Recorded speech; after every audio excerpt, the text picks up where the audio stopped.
Bung Martin, jadi kalau Anda amatin sampai pekan ke-6, kelihatannya aspirasi atau ekspektasi dari keluarga Yosua masih oke kan terhadap jalannya persidangan ini?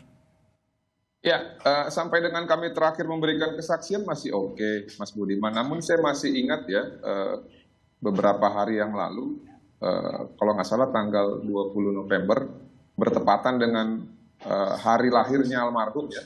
Hah? Pada saat itu, hari lahirnya almarhum, hari ulang tahun kalau masih sebutan umurnya 28 tahun. Nah, itu kami mendengarkan ada hasil evaluasi dari pihak kejaksaan dan pengadilan. Saya tidak tahu apakah ini pasti atau tidak ya. Namun intinya mengatakan bahwa salah satu hasil evaluasi adalah untuk tidak menyiarkan secara live persidangan.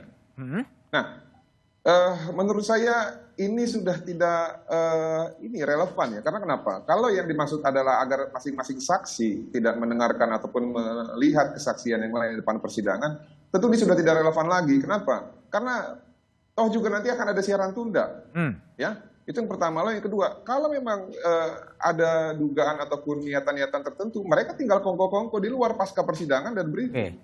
Jadi menurut saya sudahlah, Presiden kita sudah memberikan instruksi buka seterang-terangnya, ya sudah, apalagi. Saya paham memang lembaga yudikatif dalam hal ini memiliki kewenangan tertentu, tapi kalau kita mengikuti persidangan sebelumnya di mana ketua umum saya waktu itu membela salah satu terdakwa, itu pun keterangan saksi itu boleh diperdengarkan.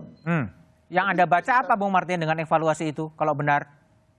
Jadi gini ya, satu sistem yang baik itu adalah transparan, Mas Budi. Transparan, ya. Oke. Nah, kalau tidak transparan, itu cenderung ada indikasi kebohongan di situ.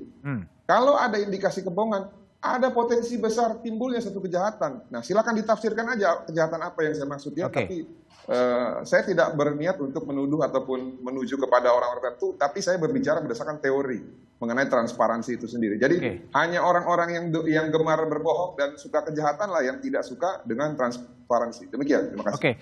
Bang Utuh.